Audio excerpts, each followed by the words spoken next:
What's up, guys? Welcome to the Viva Grid podcast. I'm your co-host, Austin Diggins. And I'm Sasha Sabah. And this is episode 7, Japanese Grand Prix Race Review. Can we start by saying that we have already surpassed the actual, podcast that usually end at episode 5? Yeah, most podcasts usually end at episode 5. We're on episode 7. I think we're doing all right. So I think we're doing okay so far.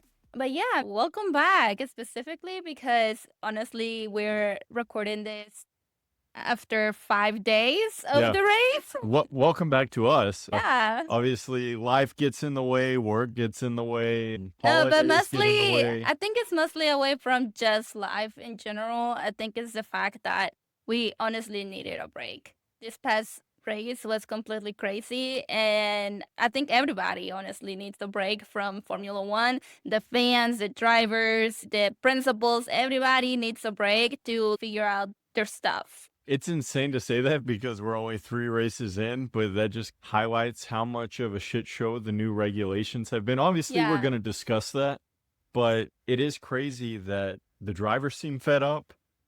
The fans are fed up. The fans are fed up. They're canceling their F1 TV subscriptions. And they're regretting their yearly purchases of F1 TV. It's just a lot. I'm sure Apple's like, great. Thanks, guys. Yeah. We chose the worst year to do this partnership. But it's true. It is insane because Formula One, with the new regulations, there was so much to be excited about. Mm-hmm. We were flipping the script. All the teams essentially, theoretically, had a new lease on life, and they were going to be able to be just as competitive as other teams. But so far, there just seems to be a lot of discontent. Well, I mean, it kind of touches on why we come back to doing a podcast, because we're like, oh, it's going to be a new exciting season. You know, all these changes are happening. Let's see how the season goes. But at this point, we're just kind of like, okay, this is not even racing. Like, what's going on? Yeah, the yo-yoing, the battery harvesting, the deployment. We literally have a champion trying to leave Formula One, the actual sport. Yeah. So that tells you quite a lot exactly at where we are at in this specific season. Yeah, we'll touch on that later in the podcast. Mm-hmm. But obviously, Kimi Antonelli, once again, looks like the new star of Formula One, or this version of Formula One.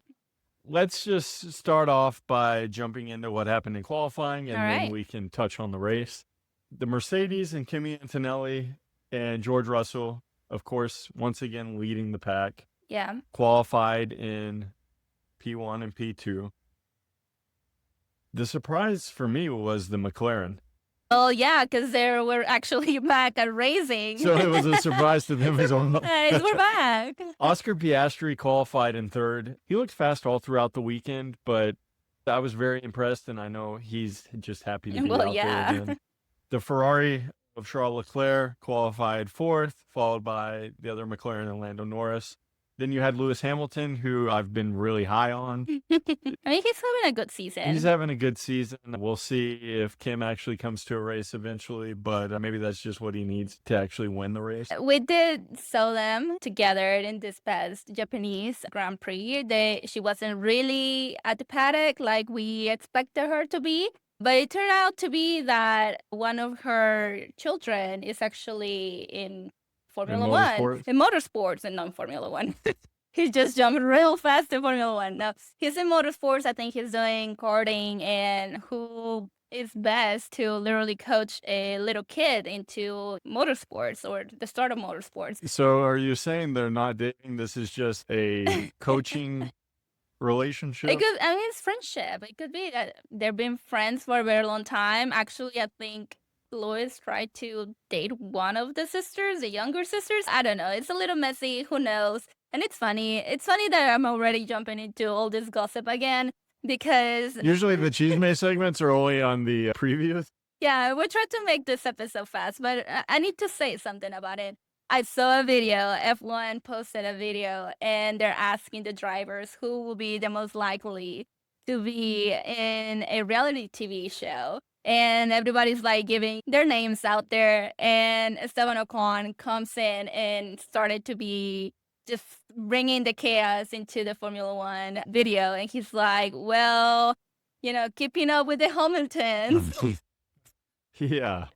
For Lewis's sake, I hope he's not going down that route anytime soon. I mean, It's who one thing to knows? make a little appearance. It's kind of like a PR relationship, you know. Obviously, you see them out there at these events and this and that, but that's just basically the reason why Kim was technically in Japan, because she brought in all the kids, and of Yeah. course, one of the kids was karting, so that was the whole reason why she was out there. Well, of course, you know, Hamilton is also racing there. But anyways, I just wanted to touch on that specific sighting. You got your chisme segment in here. Yeah. So Lewis Hamilton in P6, Pierre Gasly, who's been great to start the season, qualified in P7, followed by Isaac Hadjar, Gabriel Bortoleto, P9, and then Lindblad in P10. You notice we haven't said somebody's name yet. Yeah. Lindblad was able to beat out Verstappen, so Verstappen didn't make it out of Q2. And so he was absent from Q3 in the shock of the qualifying session. I think the other shock of the qualifying session was, despite the power of Godzilla, Oliver Bearman was not able to make it out of Q1, Godzilla qualifying in went P18. down, but we'll talk about it. Yeah, King Kong was more alive here, but unfortunately, Oliver Bearman, we were talking him up in the preview. We were talking Haas up in the preview for having a strong start to the season. Honestly, it was a terrible week for him, from qualifying to obviously the race, but hopefully it gets better. Yeah, they're going to have some time. So Bearman qualified P18, and that was kind of the main takeaways from qualifying. Now, Lando Norris did have issues throughout the entire weekend as far as the practice sessions go, as far as qualifying, just to get his car in shape to be able to even get out there and perform. He was able to be on the pace when he was out there, though. We'll touch on Lando's performance with McLaren, but it was good to see him and McLaren actually get the car out there, and he was impressive qualifying in P5. So that was the starting grid. There wasn't much on the back end. You had the Cadillacs looking pretty slow. You had Aston Martin coming in at the back. Yeah, and then of course the Williams as well. The three teams right now, they're in the back. Yeah. Except this time around, we got to see Oliver Bearman. I think he started 18. 18, yeah. So he was kind of in the back. And he even came in before the race and he was like, we're starting in the back, but it's fine. Like, I'm ready to race and it's going to be okay. Yeah, when you said that, I thought, okay, Bearman's going to be able to pick off a lot of the teams in the back and really kind of carve his way up through the midfield. Did something similar in the past race too, so he was positive about his performance. But before we touch on basically the race, we're still kind of in Cadillac, and I need to say something about it because we need to celebrate Checo. Checo turned 15 years in Formula One. It's crazy, 15 years, long time to I be mean, how old is moving. he? Yeah. Yeah, and obviously he started his career early, didn't he? Move from Mexico to Europe at a pretty early age. Yeah. But to be 15 years in anything, especially a professional sport, is crazy, and it just displays great longevity. Yeah, he has one of the longest careers in Formula One too, and he's known to have gone through many different teams through Formula One too, and of course he's still surviving. But fun fact too, with this celebration, it was actually quite funny. Of course, if you're Hispanic, specifically Mexican, you know what a quinceañera is.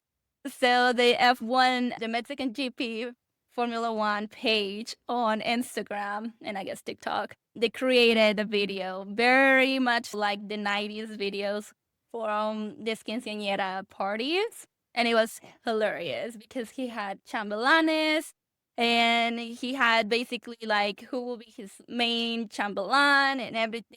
You're going to have to explain that. Oh, like what do you mean? Not only to the viewers, but to me as well. What do you mean? Like the quinceañera or a chambelán? Chambelán. Okay, so chambelán is basically like, okay, so in a Mexican party, you know, the quinceañera, which is the girl that celebrates basically her upcoming to society, which is kind of like a, what you call that in English, a debutante or whatever. Okay. So, of course, they have this big party for the girl. And one of the main things that the girl does is dance. And basically it's like a waltz. So you're going a waltz? Waltz? How do you pronounce it? Waltz. A waltz. So she has to dance with basically like different guys. Okay. Which back in the day, whenever it's supposed to be like, because again, all of these traditions come from, of course, other like cultures and stuff. So of course it comes from Europe. And some of the time, it used to be military guys, or they used to be like princesses or whatever. So now you just represent the guys with either whoever your dancers you want to be, friends, cousins, whatever. But that's what a chambelán is. It's basically like the guys that you're gonna be. They're gonna be guarding you. They're going to be like part of your party.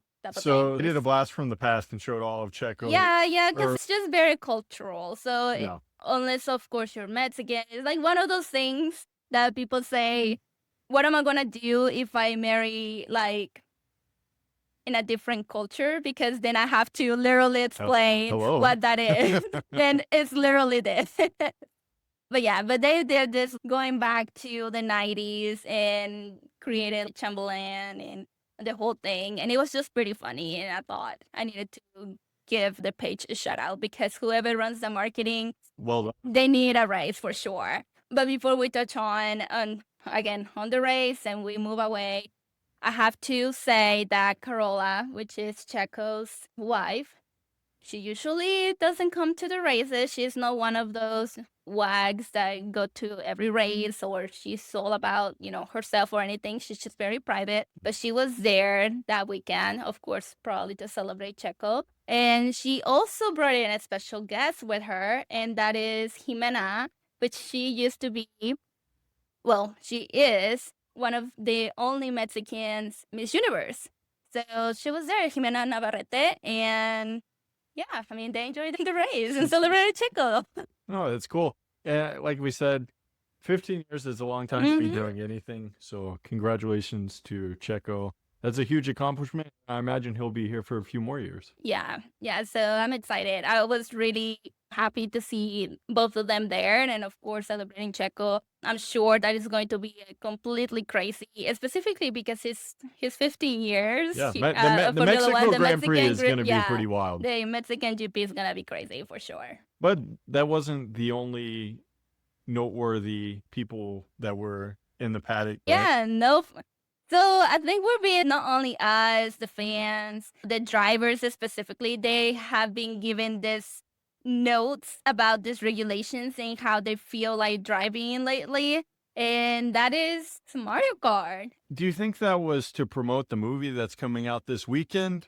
Or do you think it was a play on the fact that everyone is calling this style of racing Mario Kart racing? I don't think we have really seen, I guess, a cast come to kind of promote their movies that type of way in Formula One before, other than obviously the Formula One movie. I mean, it's great. The thing is, it's great for Mario Kart. Well, yeah. It's great for Mario Kart. It's free advertisement for sure. I don't think Formula One had the intentions going into the season that they were going to be plugging Mario Kart in every race leading up to the launch of the movie.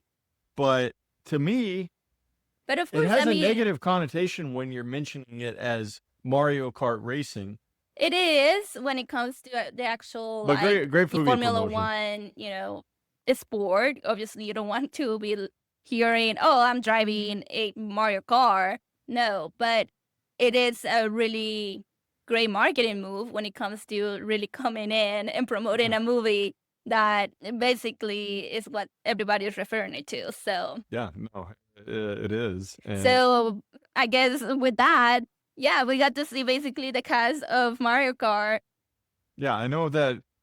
It's funny because in the comments, Jack Black was there among Chris Pratt. Anya Taylor-Joy. Yeah, which she's your girl. She's a favorite of mine from Queen's Gambit. I'm a big chess player.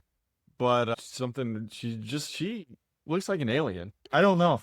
Something about her just draws you in. Something is bizarre. I don't know. It's stunning. So I don't even know. Queen's Gambit. She's another Argentinian. So there you go.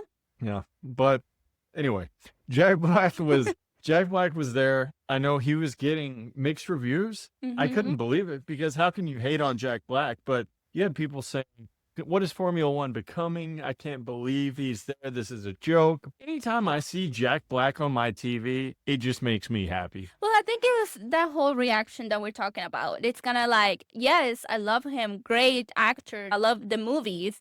But movies stay away. You're Hollywood and this and that. Like, you Well, can do all your things, and I but why are you bringing this to Formula One?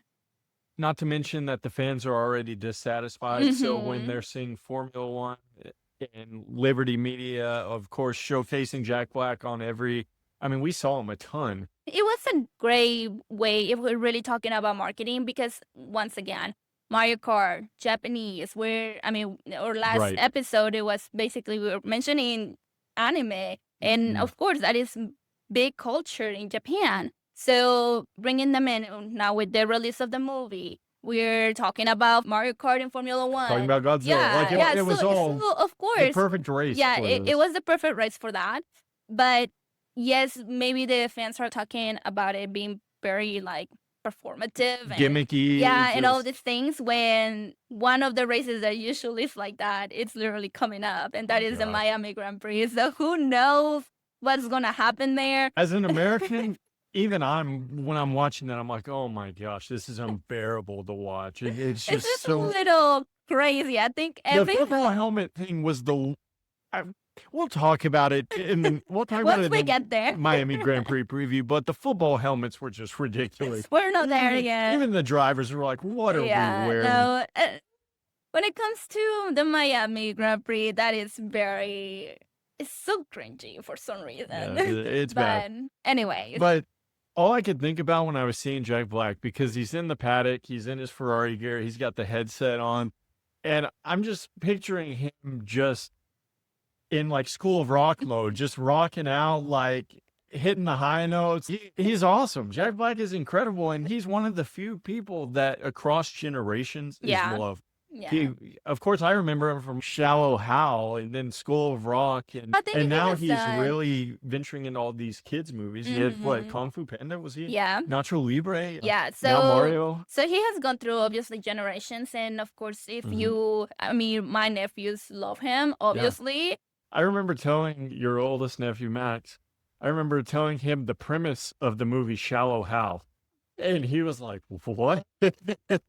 And obviously, for a kid, that's probably not, I probably shouldn't even been telling him about that movie. But they But love Nacho Libre. yeah, For sure. And of course, Mario Kart too. And he ended up actually waving the checker flag. yeah, at the end of So the he race. even got more fans talking about him. But actually, we kind of went a little viral, not specifically on our page, but over here, Austin did a cute little comment on, was it the Ferrari page? Yeah, I don't think I would call it cute. That's Okay, not it's how not that's not cute. how I would describe it. But like I said, I just pictured the whole School of Rock and Uh-huh. Jack Black hitting the high note. You know, like in the movie School of Rock, he's saying, but the legend of the rent was way past due. And in my head, I'm thinking, but the legend of the Ferrari, like Jack Black sitting there hitting the high note with the Ferrari, we haven't won in a long time. We haven't won a constructors championship in a long time. So Mhm. Jack Black, hopefully he was serenading Ferrari and inspiring them to do great things this season. But Yeah. How many actually likes we ended up getting? probably more likes than we've received on anything accumulated in Wasn't it total. like 3,000 or something? Yeah, it was close to 4,000. Oh my But gosh. There you go. but like I said, probably more likes than we've received on everything It's combined. okay. We're just starting. So, But yeah. pre-race leading up to it, and the race got off to another great start. Mm. I'll say this: some parts of the races haven't really been that great so Mhm. far this season, but the beginnings of every race have been incredible. Yeah, yeah. I think it really gives you to kind of understand who has a hold of these new machines, how they're actually like, who knows how to really start that engine and really go for it. That's the thing. The drivers have been complaining about, saying when they get up to their block and the lights go out, they don't even have any battery to deploy. Hmm When they're getting a slow release off the line, they don't have any juice. Yeah. And you're seeing that. You saw it with the Mercedes again in this race. You saw the opposite end of the spectrum with the McLarens and the Ferraris. And Mhm. it just looks like some cars are in quicksand and just stuck in the mud, while other cars are using NOS basically Yeah. and just propelling past them. And that was what we saw in this race Yeah. with Oscar Piastri, Charles Leclerc, and Lando Norris and I guess Lewis Hamilton to I an mean, extent, Antonelli, because obviously he was surpassing both yeah, Mercedes. And so Antonelli lost places, George Russell lost places. yeah, So Antonelli ended up falling back to 6th right yeah. off the line. It was a tale of 2 starts for these teams, and Oscar Piastri was able to get the lead right off of the first turn. Yeah, yeah. And of course, at the point after the past 2 races that he has, He was just excited he to was be just out there gonna and like, driving. yeah, having obviously the best time. Yeah. So right out of turn 1, you had Oscar Piastri take the lead, followed by Charles Leclerc, then Lando Norris, then George Russell, Lewis Hamilton, and Kimi Antonelli. Kimi Antonelli, who put it on pole coming off of his first win in Formula One, got off to a terrible start, dropping to 6th. Yeah. But before we said more about him, we actually have, for the first time, a grid that is completely full. Yeah. Everybody's starting, and that's already exciting. Yeah, it's exciting because there's been a lot of issues. It's Mhm. exciting to see Oscar Piastri racing again. It's exciting to see both Audis out there. Mhm. It has been a kind of a weird season because we have gone to 22, but haven't seen them all racing at one time. Yeah. So for sure, this race it's special just to Mhm. begin with because everybody was already on the grid. I believe everybody started in mediums except Valtteri Bottas, which I think he did a hard tire. I didn't realize that. That is interesting because we had discussed in the pre-race preview about how it was usually just a one-stop race. And Mhm. so that kind of pretty much secured Valtteri's strategy that he was essentially go from hards to mediums, and Yeah. then the other teams go from mediums to hards. Yeah. But I guess good strategy for Cadillac because they would probably just try to extend as long as they can and then just hope to get lucky later on. Yeah, for sure. So the race began and Piastri looked very comfortable out in the lead. Very early on, we quickly realized that Piastri looked really good in open air and he looked comfortable. It was reminiscent of last season when the McLaren was so strong and Piastri was just dominating. The second lap already saw Antonelli making headway from P6. He was able to pass Lewis Hamilton. Verstappen was able to make 2 passes as well. And then in lap 3, we started to see the difference in, I guess, George Russell's Mercedes power unit and Lando Norris, because George Russell was able to pass Lando Norris, and then shortly after that was able to pass Charles Leclerc on lap 4. I think one thing we realized very early on is that the Ferrari was good with cornering speed, but the Mercedes and that Mercedes power unit had an advantage on the straights. Yeah, absolutely. It was quite obvious. So the race kind of settled in at that point. Verstappen started to make his way up into, I think, P8 at one point.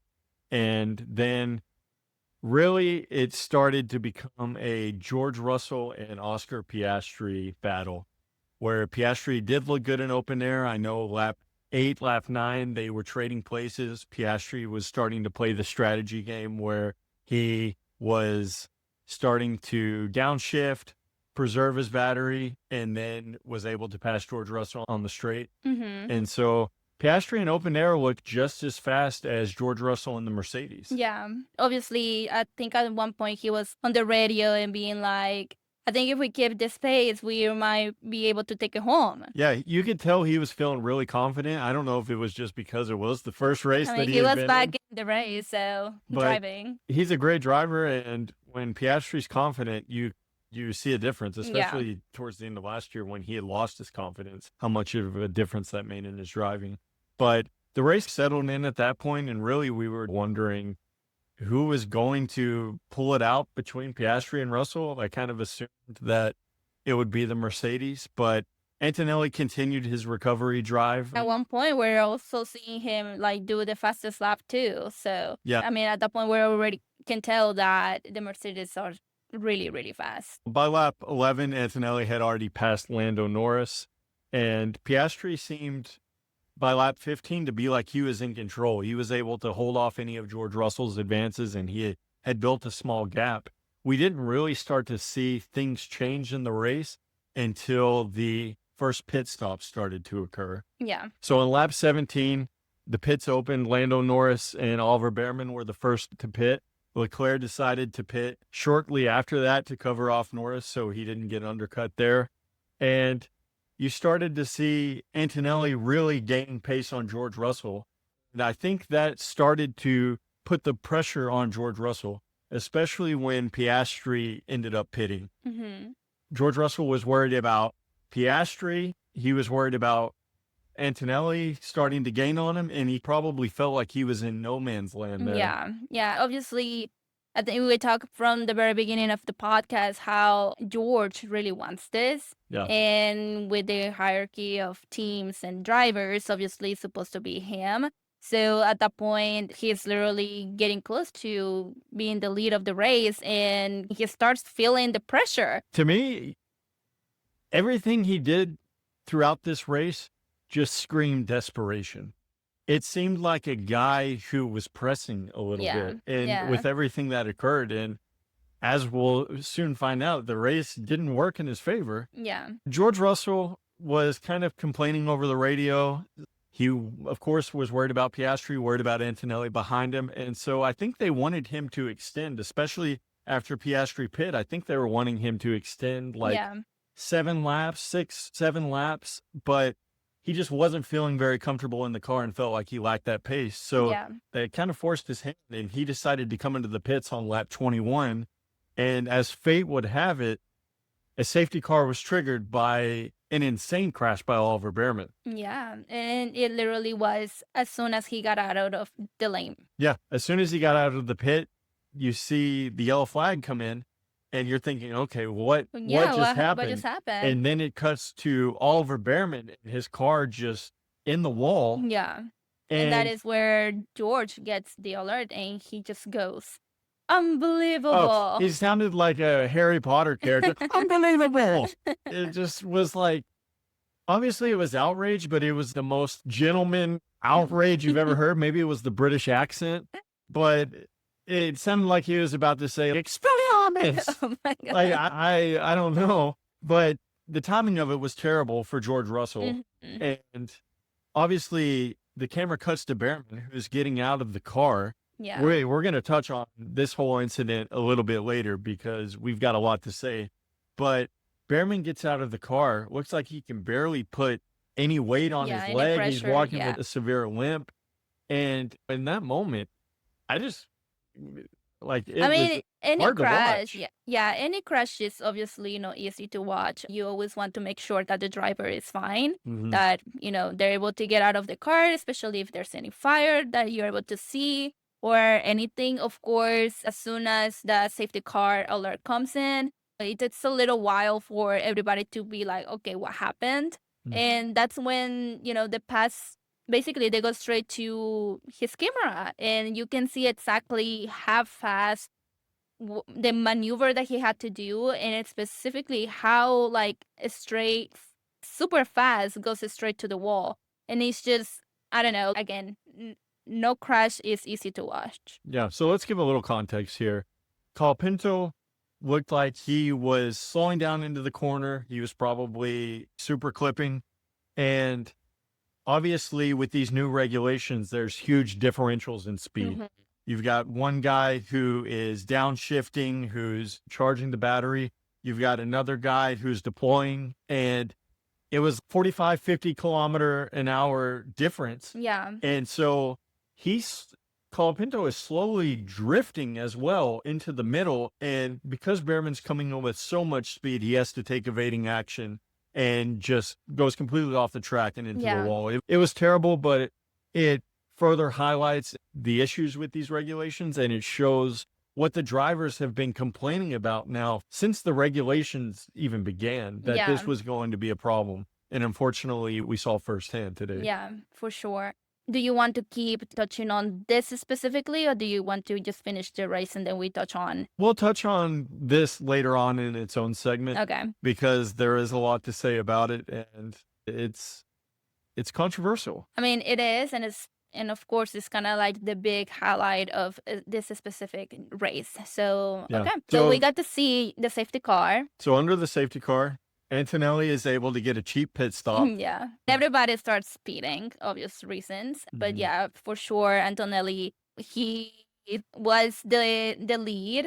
Then the safety car happens, and of course, he goes back to his spot. Yeah, so Antonelli is able to jump the pack, Yeah. essentially, gain that 10-second or whatever advantage that the safety car gives you. And one man's misfortune in George Russell is another's treasure here in Kimi Yeah. Antonelli. Of course, George was not happy about it. I know he had some words about how 2 races in a row, he's real unfortunate. Kimi Antonelli goes into the pits, followed by Hamilton, then Verstappen, and also Pierre Gasly. The safety car has to stay out for a while because it was a pretty serious crash. I think it was Yeah. like 50 G's as far as the impact goes. Yeah. It was pretty severe, and there was a lot of debris as well. The race didn't resume until lap 28. Yeah, it took a while for sure for the race to go back to its normal pace. Yeah, and that's hard because the drivers are trying to keep temperature in the tires. They're trying to be able to have battery for Yeah. the beginning of the restart. And on lap 28, when the safety car ended, Lewis Hamilton kind of caught George Russell sleeping, and he was able to surpass him for P3. Then in open air, Kimi Antonelli was really able to gap out and start showing that he was the fastest driver on the track. Yeah. I know that they kept saying how unfortunate George Russell was for the safety car. And while he was unfortunate, I kept telling you throughout the race that Kimi Antonelli is the fastest person on track. Yeah. I thought regardless of the safety car, Kimi Antonelli was going to have a strong chance to win the race because he was quickly on George Russell's gearbox earlier in the race. I think he was going to have no problems really passing the Ferraris. And once he got a little bit of open air, he seemed to be the fastest one on the track, and he showed it. He was able to build a gap pretty quickly. Yeah, and it's pretty funny because obviously you just mentioned that you could tell me that literally he was the fastest car out there. And later on, when they were doing their interviews, he was just very vague, kind of like, oh, we got lucky. I'm like, no, boy, your car is quite fast. Yeah, the safety car was fortunate for him in his team battle, Yeah. but he was always going to be up there. He was the standout of the Yeah. day for sure. Lap 31, Lance Stroll goes into the pits, more trouble for the Aston Martins. He has to Yeah. retire the car. And then I guess as the race went on, I just kept thinking that George Russell was going to eventually climb his way up the field, especially when we saw just how fast Kimi Antonelli was in Yeah. the Mercedes. But he was struggling. He was struggling to pass Hamilton.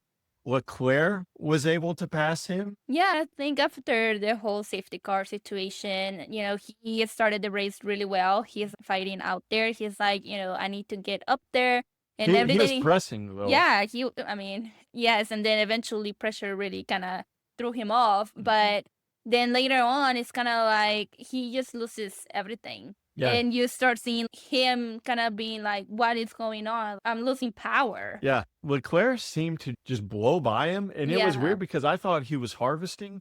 And it turns out he wasn't at all. No. The car was losing Yeah. power. And so he was struggling with the car all day. And it made sense because, like we said, we thought the Mercedes was going to be able to easily start passing the Ferraris and get up to finish in P2, but Yeah. that just wasn't the case. Yeah. And so Leclerc was able to pass him when he did lose power. And then it became what we've kind of touched on so far this season. The best racing of the season has come between the Literally. Ferraris. Yeah. Lewis Hamilton and Charles Leclerc have been They've They've been been the fighting best each other. Yes, they're the only ones that are actually racing. every time we're watching it too, you're having to watch like this. Just Okay, that's so because dramatic. you think they're going to touch. They get so maybe they did at one point in this race, but eventually they're gonna crash each other out because the battles have been so hard and so Yeah. close. Yeah. But it's been fun to watch. Yeah. As much crap as we've talked about the regulations and how some of the racing has been artificial, the racing between the Ferraris has been the best racing so far this season. And again, I think right now, of course, the drivers are kind of enjoying it too, especially Lewis being back at the top and just, cruising it out. So, I mean, we'll see where they actually end up. Yeah, they've definitely had fun racing each other. I just hope it doesn't boil over at some point in the Well, season. yeah. Once we eventually will figure out who's number one within the team. So at It's going that to be hard. point, I don't want to be in those meetings. yeah. So eventually we're gonna see who really takes, Takes the lead. yeah, But so lap 40, Antonelli is really able to gap out. He's got basically an 8-second lead at this point, and it's smooth sailing. For a 19-year-old, he's been the best one so far. It seems like on pace, he has been the fastest so far this season. yeah, Leclerc was able to overtake Hamilton on lap 42, and those two, like I said, had been battling it out. And then, unfortunately, Hamilton, it's kind of like all the battling with Leclerc caused him to run out of juice, probably put some strain on the tires, and Russell was able to pass Hamilton, and then it just became a battle of who was going to finish in P3. Was it going to be George Russell, or was Leclerc going to be able to hold him off? So laps 47, all the way really until the end, we had Norris and Hamilton trading places. We had Leclerc and Russell really battling it out. yeah. And we didn't really know how it was going to end up. So the final few laps of the race were actually really entertaining. Yeah. I actually really enjoyed it. And specifically, just how you mentioned, we're still waiting it out to see who was going to take literally P3. So for sure, that was a kind of good moment, because even though we already knew who was going to be, in P1, it was kind of like, okay, is it going to be George? Is it going to be Leclerc? Is it going to be Hamilton? Who's it going to be? Yeah. So at the end of the race, I know Russell had passed Leclerc, but Leclerc had a beautiful move, because at the end I'm thinking, oh man, final 2 laps, Russell's just going to pass Leclerc and that's going to be it. For all the fighting that he did, Russell's still going to end up on a podium. But Russell was able to pass Leclerc, and then Leclerc had a beautiful move around the first turn, sweeping it outside and able to keep the lead. And from there, he was able to hold on. Yeah. So the podium, the way it ended, Kimi Antonelli sailed off into the sunset. He was the best one all day, and I think he would have, in my opinion, won the race regardless of if the safety car happened or not. You had Oscar Piastri back on a podium, first race of the season, P2. Strong performance for McLaren. Yeah, for McLaren sure. looks good, and they look like they are back to being one of the main competitors this season. Well, as long as nothing else happens. Yeah, we'll have to see. P3, Charles Leclerc able to hold off George Russell. It was great. It's unfortunate for Russell, who did experience some trouble because of the safety car, but the car just wasn't quite right today for him. Yeah. But for sure, with Kimi Antonelli, he took pole position, and he became the youngest championship leader in F1 history. Yeah, no, it's crazy. He is breaking records. Yeah, and how old is he? 19? so he's 19. Yeah. He's starting to break records. And we had mentioned in the last podcast how if Kimi Antonelli is able to stack wins early on in the season, then not only is that going to build his confidence, but that's going to show George Russell that it's not going to be smooth sailing. And maybe Kimi Antonelli should be the favorite moving forward. He could potentially be. Right now, he's literally in the best position within the team. We're literally heading into the Antonelli era. That's happening soon. Of course, if it keeps going like this.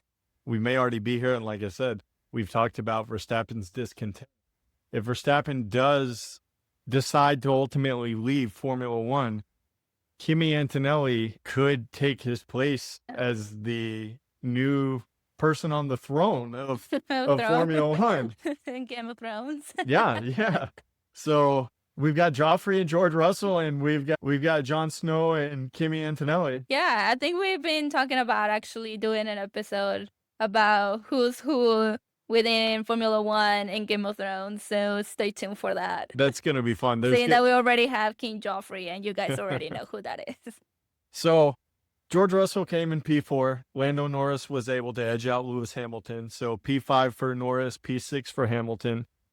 Pierre Gasly, who we didn't really touch on much, and we didn't really touch on Verstappen's struggles throughout this race. Yeah. But Pierre Gasly, with that Mercedes power unit in Alpine, was able to hold off Max Verstappen, who was on his gearbox the entire second half of the race, but he just didn't have the pure pace to overpass the Alpine. When are we ever seeing that? That's disgusting. Well, wasn't it at one point he was like waving at Gasly? Yeah, Gasly was blown by him, and Max Verstappen with the sarcastic wave of "All right, see you later." Bye. It just further iterates just how fed up he is in these Yeah. cars. So Verstappen came in P8. Your favorite, Liam Lawson, in P9. That's another guy.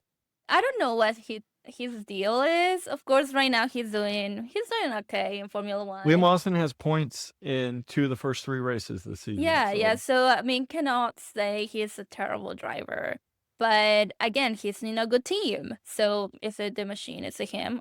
Who knows? But once again, I just want to touch on. I don't know what's wrong with this guy. He just hates Checo, and boy, I'm just gonna tell you something. You're heading into Miami. Watch out.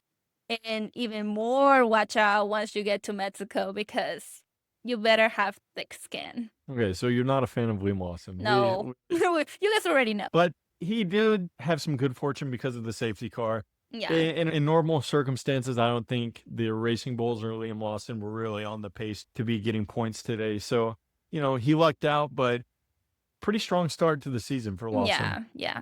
And then finishing out the points, Esteban Ocon in P10 was able to get some points for Godzilla in the Haas car. Yeah. That was exciting. I mean, that was Godzilla needed. had to come away with some points that here. was needed for sure. So good job to him. That rounded out the top 10. Other notable mention, Hulkenberg just missed out on the points. Yeah. We had the retirements of Bearman and Stroll. And the other cars, the Williams, the Cadillacs, the Aston Martins. Yeah, I was a little surprised by Audi. They just didn't quite have the pace today, but they weren't able to get into the points. Yeah. I think this is a good time now, before we jump into the Constructors' Championship, the Drivers' Championship points, the strong performances, the team takeaways, to touch on the regulations and the Oliver Bearman crash, because there's a lot of controversy here. Of course, when the crash occurred, you get the little note, the little graphic on the top of the screen saying that the stewards are going to be investigating this to determine if Colapinto was acting nefarious in any way, if there was anything that could be penalized. And of course, they came back and said no further action. But I think more than anything, and I was irate when it occurred, but more than anything, that would have been a huge admission that these regulations are shit. Yeah, and I think that's probably why the result came back as there's nothing else to investigate, because if there was, that really falls within them. Like, whatever is happening, the regulations that they came up with this year are obviously not the safest, specifically for the driver. Just imagine if the driver would have actually had some type of injury, which thankfully nothing crazy happened. But also, imagine if he doesn't take evading action and hits Colapinto. Yeah. I mean, at that point, you already have 2 drivers in a massive collision, specifically because, like how we mentioned before, Bearman's crash, he was going 50 like 50 Gs. Gs. That is 50 insane. G impact. Yeah, that is insane. So, again, I don't know what else I can say within their results when it came to the investigation. But for sure, this crash has been like the highlight of the whole race. And it has, again, brought in, I don't know, like the fan base being very critical of the FIA, but also the drivers themselves. Yeah. And to me, that is crazy when it comes to the fans putting blame on the drivers. Well, we're 3 races in, and the drivers are complaining every race. The fans are complaining every race about the product. No matter what Total Wolf is saying about how he thinks this is the most exciting races that the fans are able to... Well, it's always going to be like that. Obviously, if you're winning the race and everything seems magical within your team, of course, the guy is going to say yes. But we already know that even within that specific team, and the customers of that team are not happy. And who knows, maybe they do have some type of advantage within whatever machine they're building. But that always going to be the case when it comes to the team or whoever is winning. And because then later on, of course, you have people saying, oh, the losers are just going to be the ones that complain. But in this case, it's not the case. It's, we already have drivers that have already raised complaints about these specific changes. And now they're actually seeing what they've been talking about throughout all this whole season, basically. Yeah. So the core regulatory issue here is that because the power units are 50% electric, 50% gas now, there's been a huge emphasis on energy deployment. Yeah. And it creates massive, unpredictable swings in speeds. Yeah. You have some drivers harvesting, some drivers deploying, and it could be anywhere from 40 to 50 kilometers an hour difference in speeds there. Yeah. And these are coming at corners. These are coming at the most inopportune times. Some drivers like Lando Norris have said that half the time they're not even wanting to deploy, but they have no choice. So overtakes are accidental, which is insane. This is Formula One. What are we like? Why are you overtaking the air? What are we doing? And yes. It's been a problem. The drivers have warned about this already, but Max Verstappen warned about this years ago, and he was spot on in pinpointing the issues that were going to occur with these regulations. Yeah. And so the FIA and Formula One kind of just have egg on their face right now. Yeah. And I mean, after all of this, they came out and they're like, well, of course, we already knew that from the very beginning with all these changes, obviously it's going to take time. We're like the shareholders, the stakeholders were already like notified that obviously at the very beginning, we were going to take the data that we learned and all of this, and we were going to analyze it, take everybody's feedback, blah, blah, blah, blah, blah, blah, blah. Obviously, at this point, we thankfully have a full month break where now they're saying we're going to take a lot of meetings and all of this to learn, blah, blah, blah, talk throughout April and see where we do changes and it's going to get better and whatever. Obviously, we hate everything going on as far as the conflict in the Middle East resulting in the races being canceled. But it kind of comes as a blessing in disguise for Formula One. Honestly, it does. Because the drivers are able to regroup. The FIA can draw more conclusions and hopefully come up with solutions to make this a better product. And it kind of gives the fans a refresh. We've got a month now. So when Formula One comes back to Miami, as long as they're not doing all that weird stuff, they'll be excited to see racing again. Yeah. And so it is a blessing in disguise right now. And hopefully we don't see more incidents like that. Yeah, and specifically because even I think it was it Carlos that was saying that what happens whenever a crash like that happens and you're literally in a track where there's literally no space at all, where you can literally take enough, I don't know how you say that, like space to really, I don't know, minimize the impact or minimize your speed or, I don't know, the safe zone or whatever.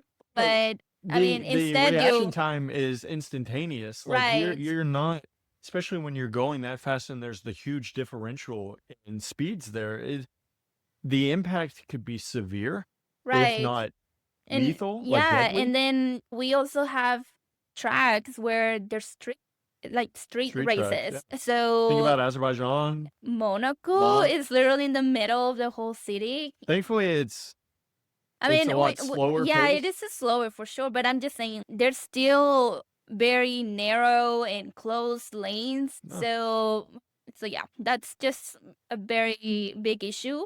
And hopefully they come up with a better solution or something that makes these cars more safe when it comes to either overtaking or deploying this energy or what. Yeah, Max Verstappen called this a joke. He's been saying that from the beginning, and he's been spot on, honestly.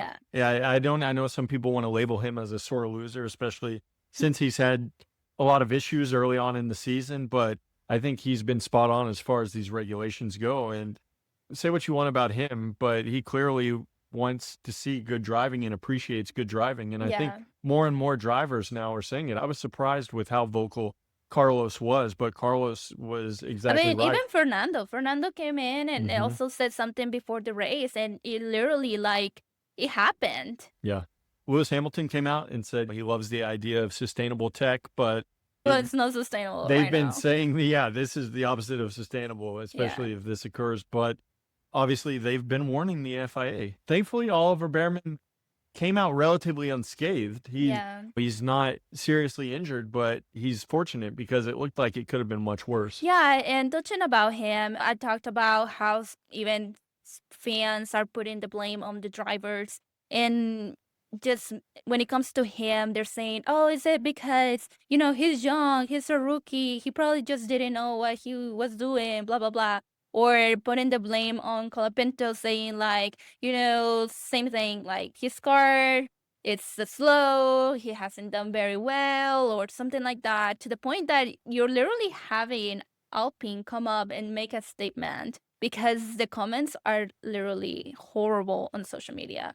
It's social media for you, though. Well, It's becoming yes. a darker and darker place across all platforms, but they've had issues in the past with Colapinto's fan base. In this case, you've got fans attacking Colapinto. You even mentioned something about Oliver Bearman receiving backlash, which I don't even know how that's possible. Excuse me, people, but he could potentially had a terrible accident. And again, it's nobody's blame here. At the end of the day, we comment and we'll say things in jest a lot of times, but at the end of the day, this is entertainment for fans. And but we it's shouldn't entertainment for us, but that's their life. Exactly. And And I think oftentimes we minimize this, and we don't always realize it or fail to realize it in the moment, but it's an incredibly dangerous sport. People It is. die doing this. yeah, And at the end of the day, these guys are doing what they love, but they're also a lot they're of times risking their lives so- literally every weekend for us. And you as a fan, you really have to put that in your head. That yes, it's fun, and of course we talk about it, and there's so much drama and the Lord and everything, but the drivers are risking their lives every single weekend for us, and every single time they get in the cars at this point. So with that in mind, I think it is important to say that hopefully, there's changes coming up. We're able to see better deployment of energy. Maybe they change something just like how they did it before qualifying, was it? Yeah, so in qualifying, I know they were messing with some of the specs to make energy deployment or the amount of harvesting that you have to do less. And so you're able to kind of go a little more full throttle in the corners. But yeah, they're going to have to make changes. I think this month gives them time to try to implement something or come up with a better game plan for implementing solutions quicker into the season than delaying that. So hopefully we see changes and we see better racing moving forward. Yeah. And once again, you have the best drivers in the world doing this specific sport. So don't put the blame on the driver. They know how to drive the car. Yeah, it's not like they're bad drivers or forgot how to race. It's more a product of the regulations being poor. Yeah, we're not seeing their full potential at this point. Unfortunately, too, we're not able to see the true talent of guys like Verstappen because they are kind of handicapped by these regulations. Yeah. So a quick rapid fire takeaway from each team here. The Mercedes, once again, when Antonelli was in open air, he was in a class of his own. He was the fastest, but I was a little surprised how when the Mercedes is having to fight, the Ferraris and the McLarens aren't too far off. When there is a little bit of dirty air and when there is a little bit of traffic, I don't think these cars are as far off from the Mercedes as maybe we thought. Yeah. I think that while Mercedes still is the best team, maybe the gap is slowly starting to come down a little bit. As far as the McLarens go, nice to see both drivers racing. Back. Nice to see Oscar Piastri out there. As far as the pace of the car looked good. Yeah. The car looked real good. It looked just as competitive as we were used to seeing it over the last just few needed years. to come with the chancla or something. Yeah, like, what did you guys do? I was awake. Yeah, they looked like a strong team. They looked just as fast as Ferrari.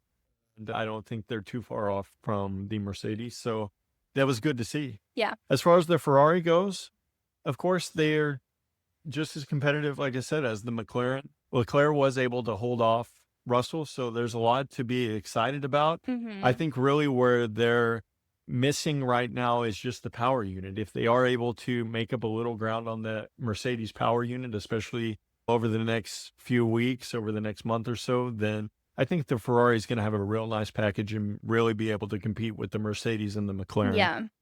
As far as the Red Bull, Mm. it's just been so disappointing. It is. They didn't have any real pace. Verstappen just kind of looks at odds with the car. Like the car has been a little bit of a shitbox. And Yeah. I know even Total Wolf has been saying just how unpleasant it looks to drive. Maybe there's a little gamesmanship there. I don't know if there's any flirtation still between the Verstappen and Mercedes camp, but it's true. The Red Bull has been It's just not poor. the best. Yeah, it's the slow. It's the team is probably also kind of like what is going on where they're not excited. Yeah. It really I seems like mean, they're deflated right now. Hadjar is literally carrying the team at this point. It's just, I mean, I don't know. It's just not the best position for them. The operation's been bad, and I just hope that they're able to figure out. They got a month to figure some things out. Yeah. So hopefully they're able to find some solutions.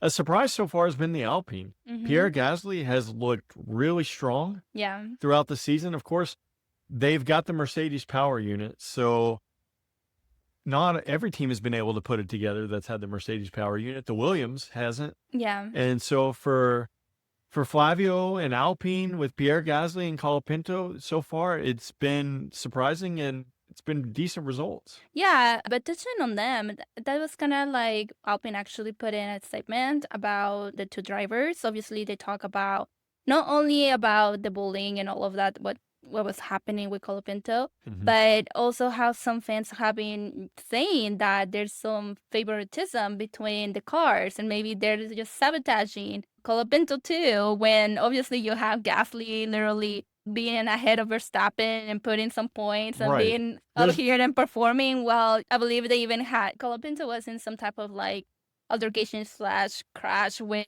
Esteban Ocon or something in the Chinese Grand Prix. I cannot remember exactly, but they had to come out and also mention it because apparently the fans were just being so like bad about it too.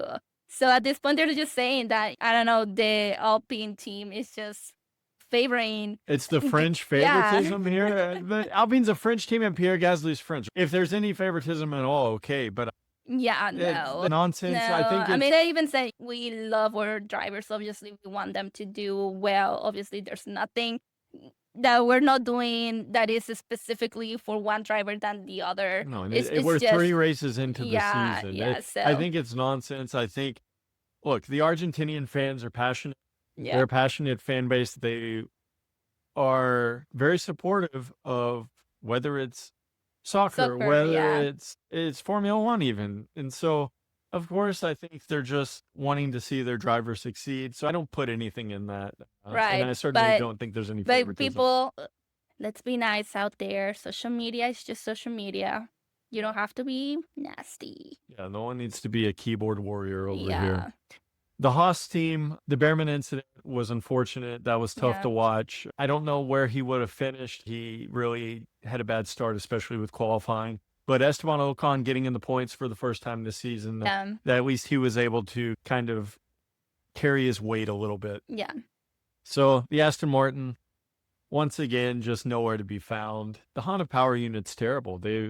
We've already talked about Adrian Newey now stepping down as the team principal. The Honda power unit potential divorce. There's been a lot of drama with Aston Martin, and it's just not a good product right now. Yeah. Away from the, from the car and everything, I think they're going through some type of restructure within the whole season. So hopefully we'll see something different throughout this break. Yeah, I know I had mentioned at the beginning of the More season, stability. maybe Aston Martin is a dark horse. Well, no, Eh. they're not at all. We'll see. We'll see eventually. The Racing Bulls, Lawson getting in the points for the second time in 3 races. Yeah. That's a pretty strong start for him. Yeah. He was fortunate with the safety car, but they've been pretty decent. Lindblad's been good as well. Yeah. And overall, decent drivers lineup for them so far. They've been surprisingly decent. Audi was a little disappointing. My team takeaway, obviously, both cars finishing was nice. Nice to see. It hasn't been the case all season. Yeah. And ultimately, Hulkenberg just missed out on the points. Bortoleto will be a little disappointed because, especially after starting ninth, he really wasn't really anywhere in the race. So they'll look to now, under the Mattia Bonotto leadership, they'll look to respond better in Miami. Williams, still overweight. That's basically all I can say. I think I've said it in every podcast, but I think that is severely hampering them right now and causing them to just really not be able to unlock any of the positive components of that Mercedes power unit. So still struggling. And Cadillac, the expectations are so low for me personally with Cadillac and probably them as well. They're probably every week is an experiment with the car. Yeah. They're learning more about the car. They're getting the feedback from Checo and Valtteri. I believe they got some feedback, or Checo came out and he was saying, yeah, the car was really good. Like, it was doing really well throughout this thing. Checo, you're 3 seconds off a lap from everyone else. Like, it's so good, but the car is still running, so we're winning. Yeah, like I said, I think they know the expectations are low, and really it's just a fact-finding mission right now for Cadillac in the car. Honestly, I think at this point, specifically for Checo and Valtteri, I mean, they're settled. Like, I don't think they're no worry, specifically for this season, that they're gonna lose their seed. Because how would they? They literally have experienced drivers are literally testing a brand new team car from the ground. And now you see the importance of why experienced drivers are needed, because the car's not going to be competitive. You're needing to find out valuable information about that car week in and week out, and Checo and Valtteri are able to give that to them. Yeah. And they're great on social media. Yeah, I love them. That's their contribution to Formula One this season, is all the marketing. Dynamic duo of Valtteri and Checo on the social media. So that was the rapid fire. Let's look at the Drivers' Championship. We mentioned before, Kimi Antonelli is the youngest leader in the Drivers' Championship in Formula One history. Yeah. It's impressive, and I told you how if he can rack up wins and build that confidence, he's going to really have a chance to win the Drivers' Championship Well, hopefully this it doesn't season. go to his head. And hopefully this month off doesn't he doesn't somehow lose his confidence here. George Russell is in second right now, followed by Leclerc and then Lewis Hamilton. Surprisingly, you got the McLarens and Lando Norris and Oscar Piastri actually in fifth and sixth. So Piastri has only raced one race, but... Didn't I say that at the beginning of the season? I think that was like my shock or the season or something like that, where I was like... Your shock was that they weren't going to be a top 4 team, so you're not there yet. Oh, okay. Don't get too excited. Oh, so they're 4 right now? They're probably the third best team right now. You've got Oliver Bearman in 7th, followed by Pierre Gasly, who's ahead of Max Verstappen, who's in 9th. Yeah. Verstappen being in 9th. For like the past 5 years. It's just insane. Yeah. We don't have to keep going on this whole diatribe about how Verstappen hates the cars, and it just seems like he's all right, let's just move on. Formula One. But Liam Lawson is rounding out the top 10 spot here, and the rest are kind of just... They just follow. There's not a whole lot of competition there right now. As far as the Constructors' Championship, Mercedes is in first, followed by Ferrari. Then you got McLaren, Haas, 4th right now in the Constructors. That's remarkable. Followed by, as everyone would have guessed, Alpine. Yeah. So Haas is in 4th, Alpine is in 5th, Red Bull is in 6th right now. It's early, so let's not get crazy. But didn't I just say too? Yeah. No. Well, we'll do new predictions midway through, and then maybe it'll be a little more accurate here. Racing Bulls in 7th, Audi, Williams, Cadillac, and then Aston Martin. Haas and Alpine right now have been surprises, and I don't know if they'll be able to stay ahead of the Red Bull all season. I highly doubt it, but it's been a good start to the season for them. So right now, Cadillac and Aston Martin obviously don't have any points. Who do you think is going to reach points first? With the way it stands, I don't think either team is going to score any points all season. I think we've got like a Haas-Williams situation of like 2021 Oh, wow. where neither team was competitive at all. I would say probably Aston Martin has a little bit better of a chance if Yeah. Adrian Newey's able to work some magic as far as the aero, and I maybe believe in Fernando. Come on. they're able to extract a little more out of the Honda power unit because it can't get any worse. Yeah. But yeah, right now I'm not confident in either team. Wow. And Cadillac has the excuse. Yeah. Aston Martin doesn't, because they've been all in for years now. Yeah. That's kind of where we stand. Obviously, we've got a long break now. We do. We've got basically a month until the Miami Grand Prix. Well, 3 weeks now for us. Yeah, right. We did take a long time to record this podcast. So we've got 3 weeks until the Miami Grand Prix. Yeah. It's going to be important. It's going to be important for the teams. They've got a lot of time now to hopefully find some solutions with the car Yeah. to make some progress and become more competitive. It's going to be a big break for the FIA to give us some solutions with the regulations. The fans are canceling their subscriptions. The fans are constantly voicing their displeasure. The drivers are voicing their displeasure. Yeah. And it's not even like a situation from like, you know, longtime fans and new fans. Obviously, the new fans just get to kind of get involved with the new chaos, but they also can see that whatever is going on, it's not okay. It's not racing. It's not what they probably fell in love with. And of course, very longtime fans. artificial. Yeah, and longtime fans is kind of like, we're like, this is not Formula One. Like, you're losing us. This is, regardless of what you think about it, it's just not working for Formula One right now. Yeah, hopefully the FIA can draw some correct conclusions from the racing that these regulations are giving us, and decide that changes do need to be made. Yeah, and I mean, quickly. you even have other motorsports talking about Formula One to the point they're kind of like, what is going on over there? Formula E is saying that Formula One looks like Formula E, and that's not a good thing. That's their position. Yes. And you have IndyCar. You have Yeah. you have Pato O'Ward trolling Formula One now, basically saying IndyCar is a superior I'll product. stay on the side for until you get your stuff together. And to be fair, IndyCar probably is a better product right now, which is insane. Yeah. We need some changes, and hopefully this break is able to provide them. Yeah. For the drivers, obviously, they're able to regroup. It's going to be some time off, some time to clear their head. This has been completely new to them. They've had to learn how to drive these new cars. It's been nothing like they've experienced before. And so maybe they'll develop a few better techniques and, clear their head and come back ready Well, to at race. least they're going to be a little bit more rested. They're going to be more refreshed. So, I mean, some type of energy better energy is supposed to come into this new race weekend coming up. And finally, you've got Max Verstappen, who said he's going to take his time over this month to really assess his future in Formula One, assess what he wants to achieve moving forward. He was already at the Nordschleife driving in the GT car again, like a week, not even a couple days after this last race. Yeah, doesn't his contract actually kind of has a clause right there that he is allowed to basically walk away if he wants to anytime he decides to? I don't know the specifics of the clause, but I know there is something in there that is going to allow him to cut ties. Yeah. I don't know if that means he's going to jump ship and go to another team. I kind of doubt that at this point, especially with the way he's talking.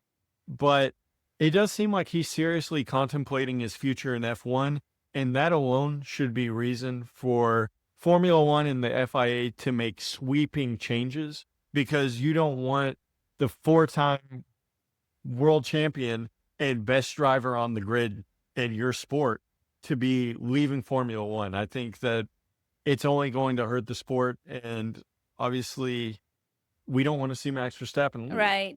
And once again, he's not the only one that has complained about it. Right. But let's say that he does decide to leave Formula One. Who do you think will take his place in the Red Bull, or take his place Yeah. atop the mantle of Formula One? know, like, his seat? I don't know.